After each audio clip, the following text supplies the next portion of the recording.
You're with Clement Manyathela on 702. Let's walk the talk. Streaming on the Prime Media Plus app. DSTV channel 856. 92.7 and 106 FM.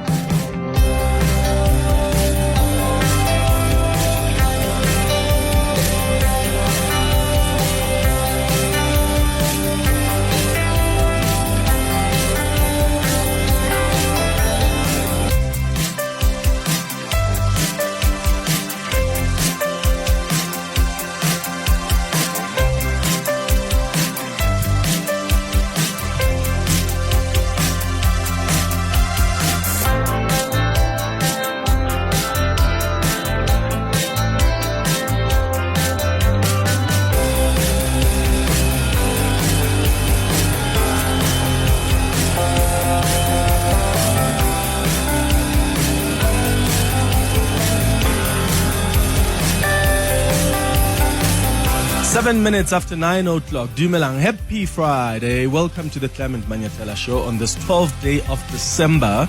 It's wonderful to have you with us here on 702. I hope your week has been great so far. We start the show with the 702 open line. You can call us on 011-883-0702. WhatsApp's on 072-702-1702. Gratitude Friday starts now. What are you grateful for this week? What happened this week that has put a smile on your face? Give us a call or send a WhatsApp voice note. So now that all the candidates for the head of the NPA have been interviewed, who stands out for you? There are some people who were praising Menzi Simelane, but he had a lot to defend yesterday. He was confronted with several allegations and findings against him. Hemion Cronje, the former head of IDEC, what did you think of her? So I don't necessarily have an issue with her, but I read an article this morning that was putting her as one of the front runners, and the biggest reason she was picked as one of the front runners is that she was critical about the NPA. And look, I didn't watch all of her interview, but I caught some bits, and I don't think criticizing the NPA should be sufficient for you to be the front runner. Yes, you need someone who can diagnose the issues so that they can deal with them, but beyond criticizing or diagnosing the issues, what else do you offer? Like, what's your temperament? What are your skills? What are your leadership skills? What's your grasp of prosecutorial matters, the legislation, you name it? But she's also a favorite. And then there's the former Financial Intelligence Center head, Xolile Kanyile. She largely had a positive interview, apart from those discrepancies on her CV that she was challenged about by the minister. And then yesterday we spoke about Andrea Johnson, and a lot of you were not happy with her. So who stands out for you? Kanyile and Cronje seem to be favorites of some people. Simelane definitely has his crew. Who is that person for you that you think can do a good job as head of the NPA? And what's convinced you? We're going to take your calls on that and your WhatsApps. Here's another question. It seems like it's becoming clearer and clearer as to who will be potentially running for ANC president. Paul Mashatile, his campaign is well on, albeit in a subtle manner. So is Fikile Mbalula's campaign. Togo Tidiza's campaign is also on the move. I mean, people who wanted to be president have started doing the work on the ground. The name of Ronald Lamola keeps coming up. So is the name of Dr. Khosi Ntsuramakgopa. Senzo Mkhunu may take his chances, but he will be quite bruised in 2 years' time. But then again, the more controversial you are in the ANC, the better your chances, some might argue. So who do you think can help save the ANC out of some of the names that have already started being mentioned? I'd like to hear your thoughts on that too. Clement Manyathela, streaming on the Prime Media Plus app. DSTV channel 856. 92.7 and 106 FM. Goeiemorgen, man. Floris here from the beautiful Western Cape. Clemmy, today I'm very, very grateful towards my employers. I'm the only worker. I manage a small holding for a foreign landowner. And yeah, yesterday I received a gift. Solar was installed on my house. 5 years ago, I received for Christmas a car. And yeah, so I'm just thankful for employers that still look after their workers. Have a good day. Bye-bye. Clement, my man, Clement, my man, Clement. I hear you mentioning people who are running for president in the ANC, and you're not mentioning the person that I was hoping would run for presidency. And I think he would have the most impact, which is Panyaza Lesuf. Why don't they give that guy a chance, man? I think he stands a chance to make a difference, Yes, he has his errors, but I think he's driven. He's very driven and ambitious.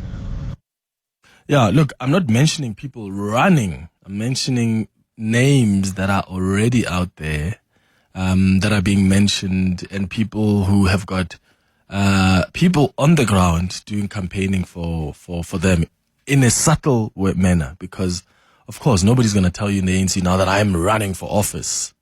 It always starts like this. It's very subtle. They'll always say, we're waiting for the time to start. If the branches ask me, I will say yes. But that time, they've got a strong team on the ground that's already started doing the work, that's already leaking the stories. But yeah, Panyaza Lessufi, who knows? Maybe he may. But he's told me before in the show that he's not interested in that, at least in the short term.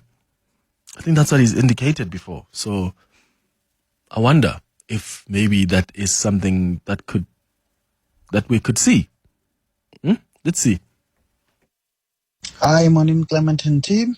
Mapari Hero report. I believe those two, Kronya and Simalene, must be out because they bring in too much attention to the interviews, to the process, to everything. Let's just start over and get someone with no drama who you're going to judge based on what they be doing. Not what if this person, they should have done this, they should have done this. No, out. Let's just start on a clean slate. The other four, let's focus on them. These other two are bringing too much attention to the process. Clement, my favorite is Advocate Grenier for NDPP head. And the reason is that she's got experience in building up units. For instance, she was part of the team that built up the asset forfeiture unit. That's one. Secondly, she also built up the investigating directorate, IDEC now. So I think the NPA needs a builder of units, Also, she's got quite impressive international experience with anti-corruption organizations. So, yeah, I think she should be the one who's appointed to the position. So, yeah, that's my comment on that. Thanks. Morning, Clement. I think Advocate Cronier will take it. He's well experienced. He's been all over the world. He knows the ins and outs of the NPA. You can see even in his interview, he was very relaxed. Thank you. Yeah, but that's what we were told about Advocate Shamila Batohi before she started. I'm just saying that sometimes, and there are many people who were mentioning that as good qualities for her to be the next NDPP head. And the same people now are coming back and are saying, we feel failed by her. So I'm just saying that it's tough. It's tough because sometimes it's somebody who has traveled around the world. Sometimes it is someone who has been in the NPA for that long, who understands the ins and outs.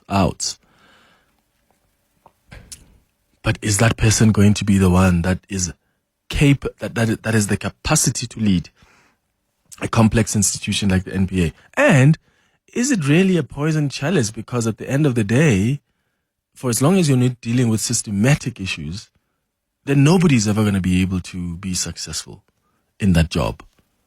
So for as long as you're not capacitating the NPA with the necessary skills, for as long as you keep on cutting the budget of the NPA, for as long as you don't make the salaries of prosecutors of the NPA more competitive so that they don't leave for the private sector. So you don't lose the best of the best because you're just not paying them enough. For as long as these matters are not addressed, is it even possible to have anybody who can come in there and be successful? So maybe you are set up for failure given how complex and systematic the issues are, because you still need a government that's going to prioritize the NPA when it comes to funding.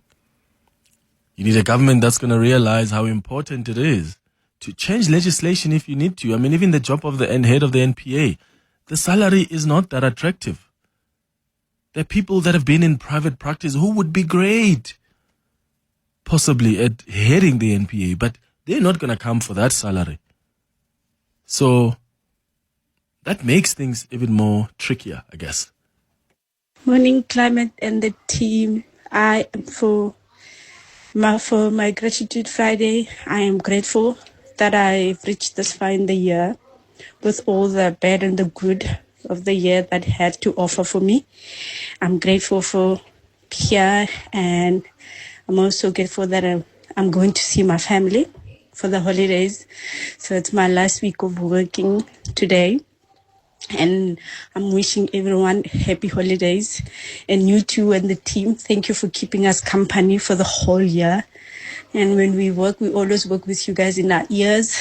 And thank you for being our friends on the radio, our family on the radio, and wishing you guys all the Happy New Year and Merry Christmas too.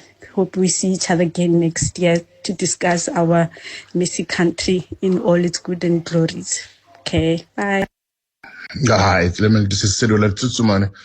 Clement, for me, Mendes Melane seems to be highly experienced from being a DG as well. You know, once an NPA head, but you know the way he was moved out of that position is questionable because, yeah, I suspect the guy can be truthful, you know. Hemi and Kronje, yeah, should be the one. Hi, morning, Clement. I think there's a dark horse, and if his name can be raised publicly, I think a lot of people will support Patrice Motsepe. You know, it's about time we get somebody who doesn't have scandals, who doesn't have issues, who is well known internationally, and a person who is capable to manage companies, hoping that he'll manage the country. I think Motsepe will be good for ANC and even for unity of ANC, because these other ones, they're fighting each other too much. Hola, Major. Ken Nagamo, Kai. I think Patrice Motsepe will be the best guy to run the country and ANC. Maybe I'll even vote for him. What I know is that he won't install Amamene inside his administration, you know. Seems like he's a good guy who wants good governance. He definitely won't bring the land back, but I'm sure he will rein in the mass corruption that is become quite, I don't know the right way to describe it, a norm in our country. So, yeah, put Patrice Motsepe. Isn't that what you guys said about President Cyril Ramaphosa? Some of you were saying, yeah, he's rich, so he won't feel the need to steal. Fair enough, because, I mean, there is no even accusations of him being accused of stealing anything, right? But that's the reason that some of you mentioned. I mean, there's a scandal with Phala, which is a bit different, you know, as awkward and weird as that is. But I'm talking now about like stealing from you as a state, as a taxpayer. So, but there was hope, and I don't know. in politics, you also need to be political. Like, it's not enough to be a good guy who's going to save this country. You need to still be able to maneuver the political dynamics. And I don't know if, Patrice Motsepe is able to do that. By the way, he's already distanced himself from those that are claiming that he wants to run. He seems to indicate he has no interest in getting into politics like that. But hey, you never know what happens next. Listen to Togoti Diza. It's so funny because these guys, when you ask them, they all, here's what Naledi Pandor, I think I once asked her in an interview. There are people who want you to be the next president of the ANC. Are you keen? And she said categorically, no, I'm not interested. Now, how do you know someone is interested? They won't say categorically, like Naledi Pandor has said it. They will tell you, if the branches say so, or when the time comes, please. We're talking here about the position of president of the oldest liberation movement on the continent, a position that would lead to you being president. You're telling me that you haven't thought about that, whether you want it or not? Please. Togoti Diza has been trying to make us think she's not interested, she's thinking about it, it's not the right time. But listen to the song that she was leading just yesterday.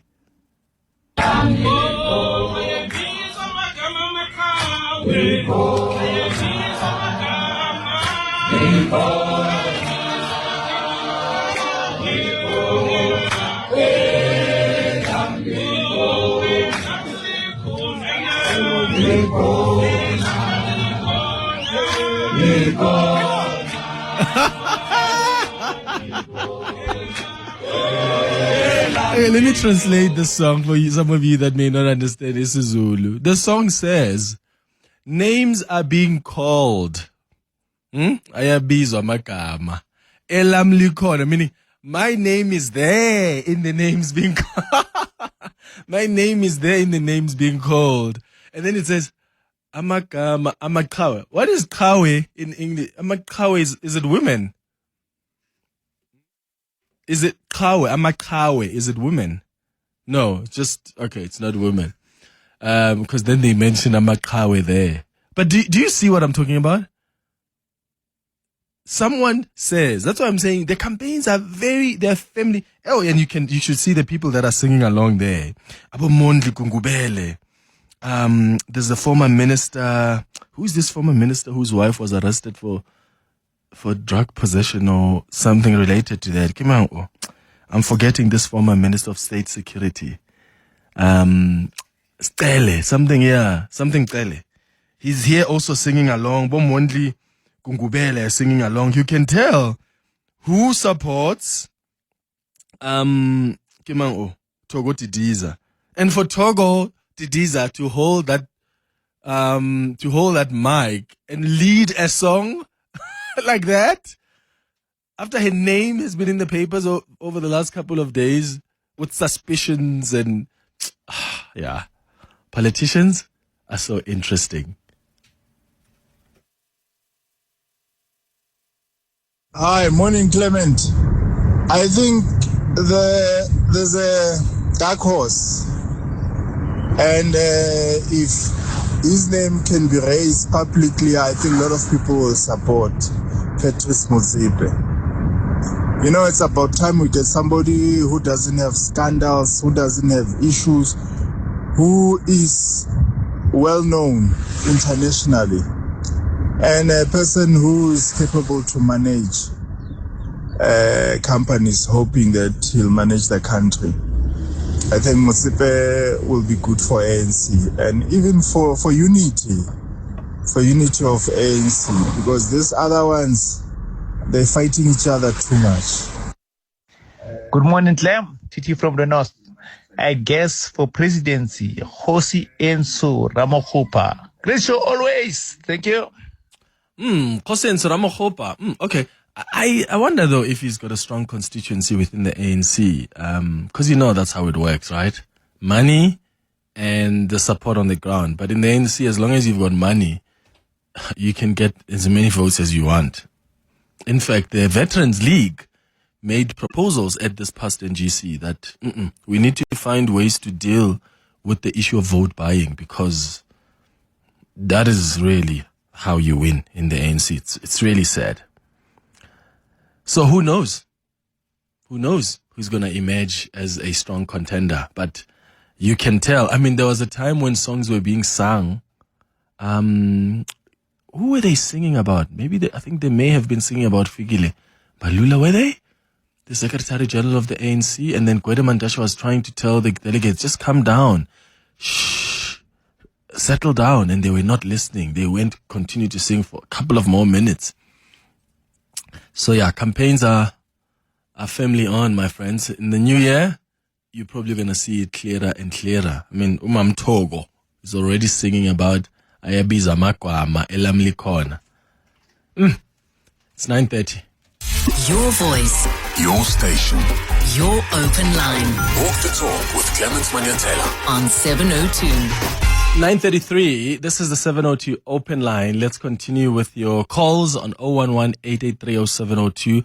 WhatsApp's on 072-702-1702. Before I continue with your calls on WhatsApp, did you see the debate that's been going on over the last couple of days? Helen Zille sparked some controversy by labeling the Hermes backing bags ugly, insane, and obscene.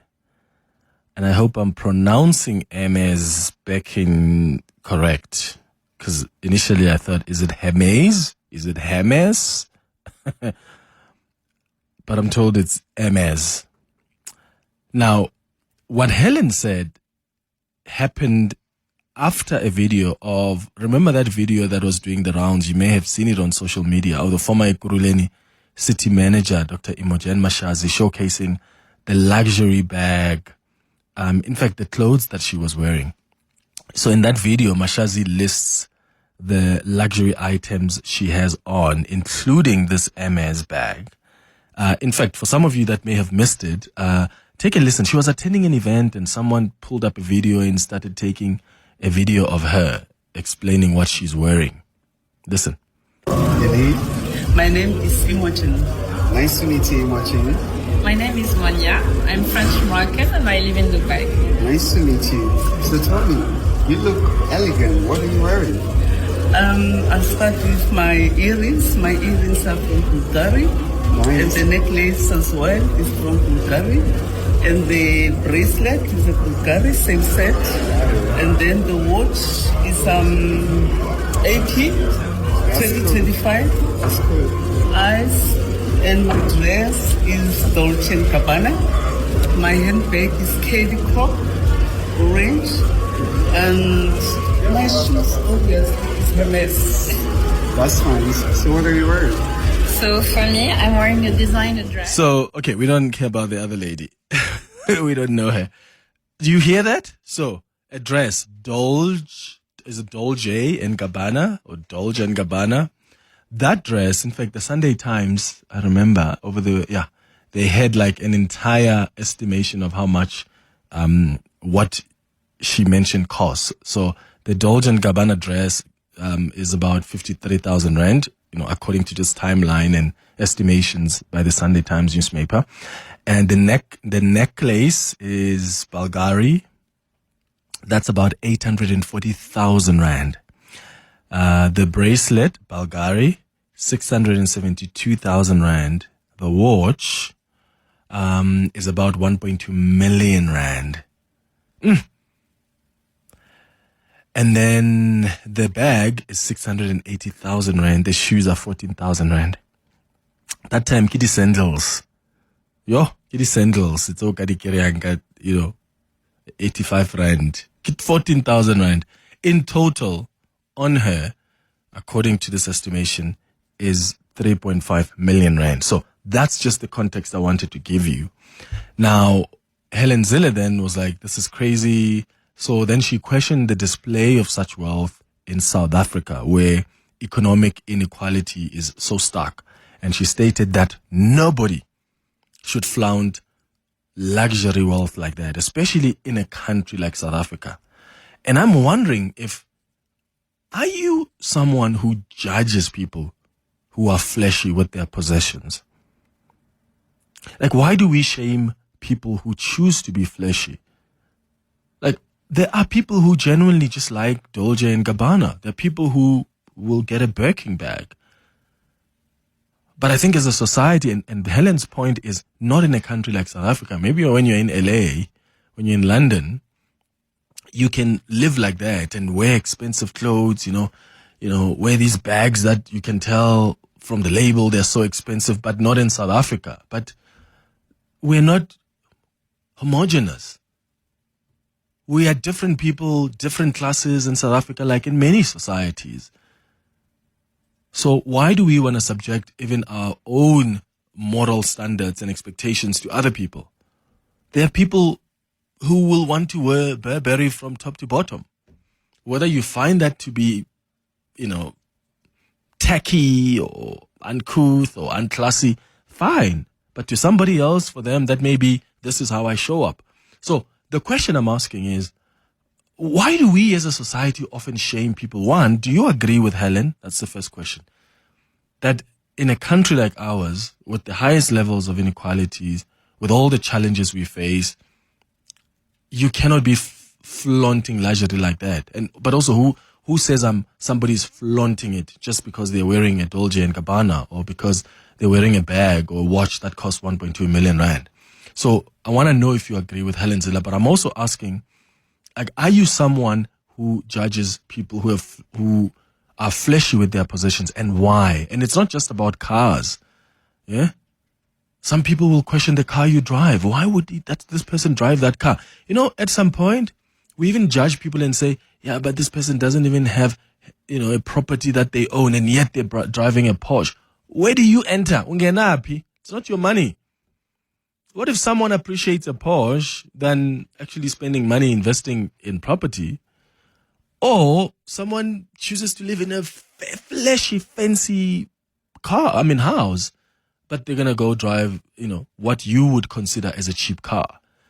I think we're so quick always to judge other people. And if you're one of those people who do appreciate luxury, let me know how you navigate that in a society that is consistently trying to justify where your wealth comes from. Because we're quick to say, who buys shoes that are worth 80,000 rand? It must mean that this money is from these are tenderpreneurs, or no, this money must come from somewhere illegitimate. Are you the type of person that would go and spend a lot of money on a particular item? Yeah? And why is that for you? Is it your appreciation of luxury? And how do you navigate that when other people start talking about you? Let's talk. It's 20 minutes before 10. Your voice. Your station.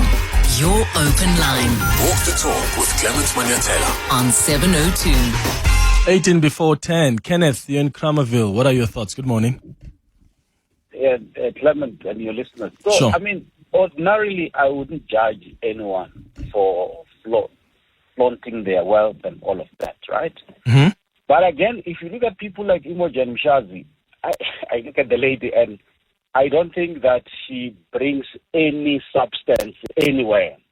And again, if you look at her previous position at the city of Ekurhuleni, I think it deserves some kind of scrutiny in terms of how much she earned and how she was able to accumulate those kind of things that she's showing off. Because she was a public official. So her being a public official, it deserves people to ask questions in terms of... And there's no way with her salary as city manager that she was able to afford this. Absolutely. And if she owned a business that allows her to have a lot of money to buy those kind of things, it's the kind of information that the public needs to know about. So you ask yourself, where is the South African Revenue Service when she's doing this kind of things? The city of Ekurhuleni, I think they would have some answers to satisfy the public with because of the kind of lifestyle that she lives beyond her retirement and all of that. Because we are looking at affordability, given a previous employment and all of that. Because you see, we all live in South Africa. These public servants earn almost the same salaries that we all earn, and we are all going through a lot in this economy. Hence, So lifestyle audits are so important, Kenneth. That's why there are people even in the Gauteng government that Premier Lessufi had to suspend because they failed lifestyle audits. They just can't simply explain some of the monies that are in their accounts and how they're getting the money. But Kenneth, I mean, she could be married to someone who affords these things, or maybe someone who's got a business. But I agree with you. We need some sort of explanation because you are a public official, and we know how greedy our public officials are. Absolutely. Some of them. And sometimes, Clement, let me just make this point. I don't really agree with how we look at the methodology of lifestyle audits, because some of these politicians, they take kickbacks. These things we know how Woolies bags are delivering millions and all of that. So that's why I don't agree. I don't agree that lifestyle audits are the best to be able to find these people, but it leads somewhere. Yeah, not true. Kenneth in Kramerville, thank you so much for your thoughts. Bonolo, you are in the Johannesburg CBD. What do you think? Clement, I actually agree with Helen with regard to, flaunting wealth to this level in a sea of poverty, because I'm just taking it back to African culture. We speak about villages and looking after each other. That's just the African spirit. I mean, so when you have people that are, I'm not saying don't buy it, but I mean the flaunting of it, it does leave a bit of a How do we define flaunting though, Bonolo? So if I'm wearing Gucci from top to bottom, is that flaunting? No, not necessarily, I must say. I mean, there are people that actually will go out of their way to make to push so that you know what they're wearing. Whether they're pouring a bottle of sparkling wine into their shoe at a joint or something like that. Is Kotani. You know what I'm saying. And then your other question, I do. You asked if you find it distasteful when people are like wearing these things. For me, I actually kind of do, because I think brands over time in fashion have gone from telling stories and standing for something and being emotive to their customers to rather being sausage factories to sell as many T-shirts with the monogram as much as possible.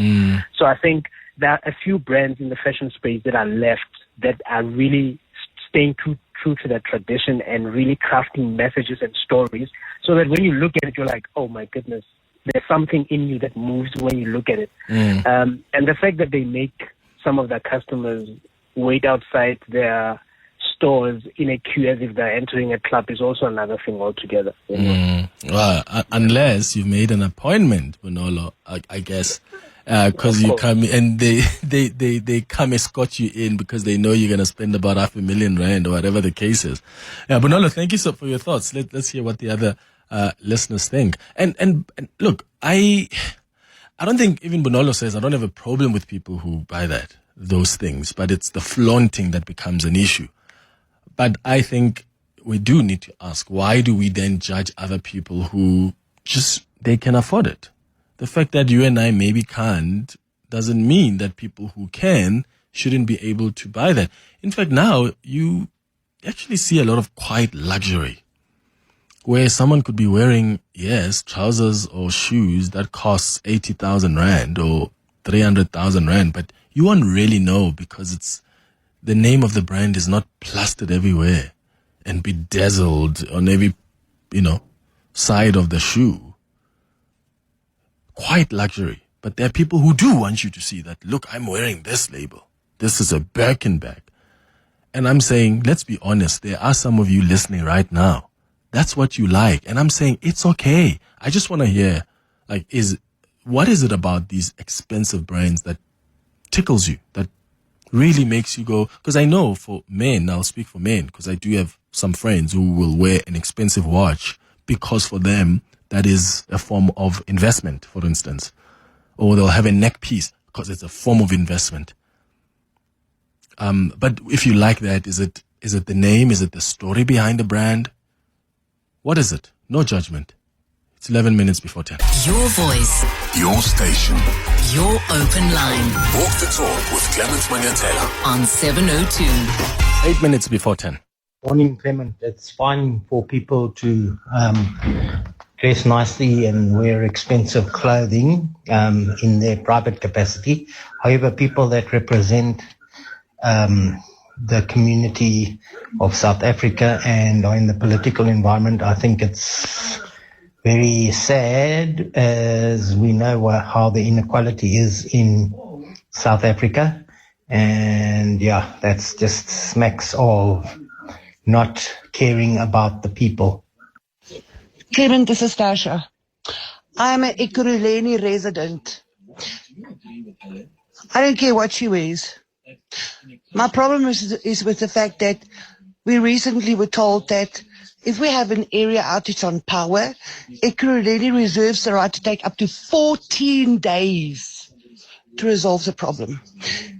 There's areas here, Kate Carrera will tell you, he was on your show last week, he will tell you there's some places here that haven't had power for 21 days.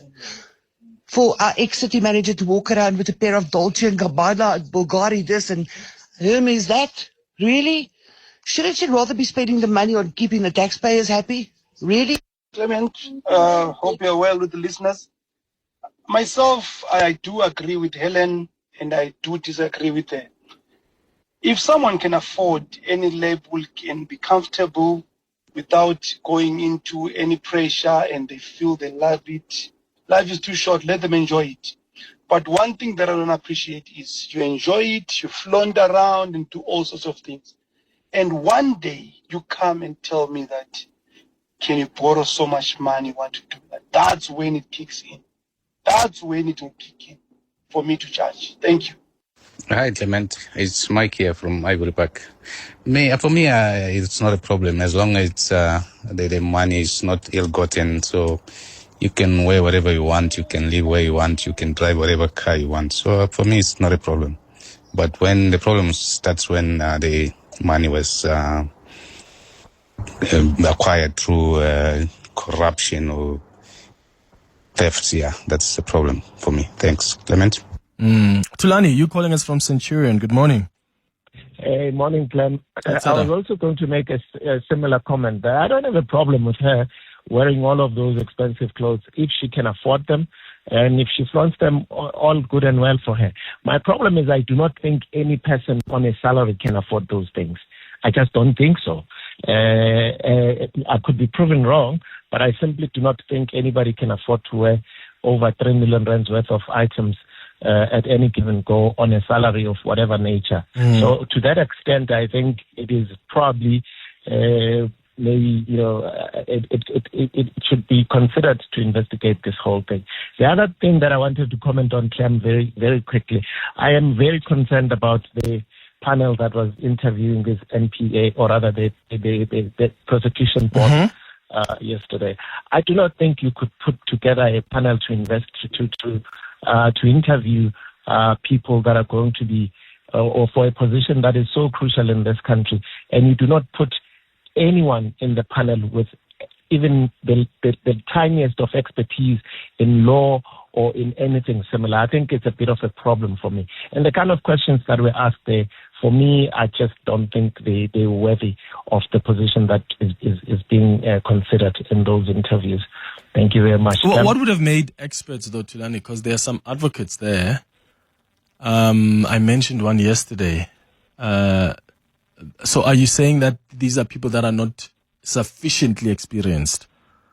Yeah, I would go with sufficiently experienced, Clem. I would have wanted somebody from prosecution. I would have wanted a Glennis Brettenbach, for example, who has been in the NPA, who knows the ins and outs of that particular institution. I am an advocate myself. I'm a lawyer myself, but I will not possibly have the requisite experience and expertise to understand how the NPA actually works. So I would have wanted somebody that has got intimate knowledge of the NPA and who would have asked the relevant questions that would have assisted in determining and deciphering whether or not somebody is adequately. Yeah, and I suppose what would have worked is bringing a former head of the NPA, but absolutely, where are you going to find one? Do you go to Nkasana? Do you go to Sean Abrahams? Like, who do you even go to? Because a lot of them have, it wasn't looking good. They didn't finish their attempts for a reason. I wouldn't go to Abrams. Chilad in Centurion, thanks for your call. Hi, Clement. I think it is wrong to judge people based on how they spend their money, because most of the time we will judge people for flaunting, but we do not judge people who hide their wealth. That is almost always ill-begotten. They hide and criticize, like Helen Zille probably does. Hi, Clement and 702 lenders. Clement, there's a saying, you must be able to read the mood in the room. Yes, it's very wrong to flaunt among poverty. You can't be going to the township driving your Lamborghini while you know very well that those people living there, they're in the dusty streets, they can't even afford the basics. Oh, the entry-level car is very wrong, my brother. Moral compass matters. Anonymous.